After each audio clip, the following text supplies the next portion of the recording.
I think it could go too far, and that we are losing our ability to connect with each other in person, just us without the mask in front of our face. Anyways, so I know, but I'm not even comfortable doing a video like this without having a filter on. So I get it. I do, and I like them. They're fun. They just, it's that slippery slope of when will we go too far and what could happen. And so, yeah, I'm going to record this in a couple parts. So here we go. We are incessantly editing our reality perception. We are relentlessly pursuing perfection to be effervescently captivating how we look. Like airbrushing a model to be on the cover of a magazine or a book. A smoke screen, can we discover what's unseen? Will we recover from the lengths we go to put on a show? These days of our lives, covering our eyes, masquerading blindly, tightly grasping onto our electronically orientated devices. They are in front of our face, a facial covering we actually embrace.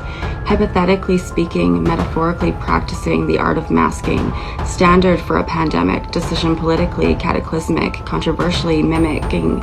So that begs the question, is this a gimmick? Why are we not fighting this self-imposed restriction? Are we combating an illness caused by a virus, or is this an inflammatory condition called social media itis, a systemic infection leaving nothing but detritus?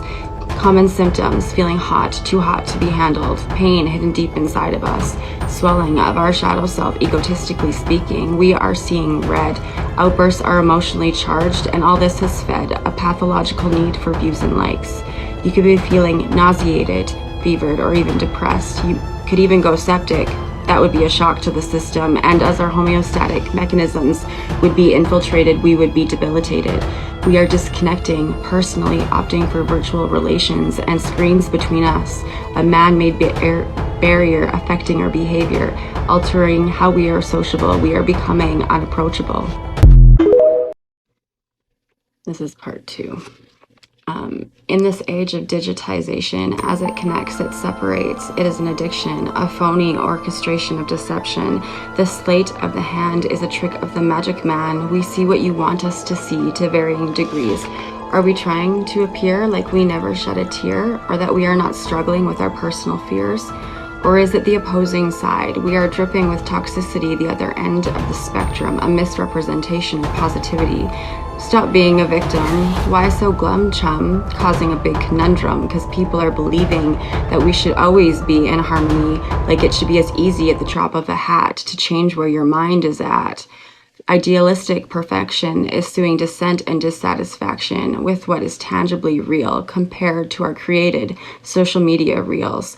These can be altered and faked, leaving you in the feels, in the muck. They want you negatively stuck. Oh, yuck. To get out of the mire, we need a reminder that we all have trauma and secrets we do not dare to share. Literally, the struggle is real. It is quintessentially a part of being a human on this planet Earth. It is as natural as the ground made of dirt. So if you feel melancholic, like a baby with colic, when there is no answer as to why we cannot soothe our cry, remember how tolling this nonstop scrolling online is.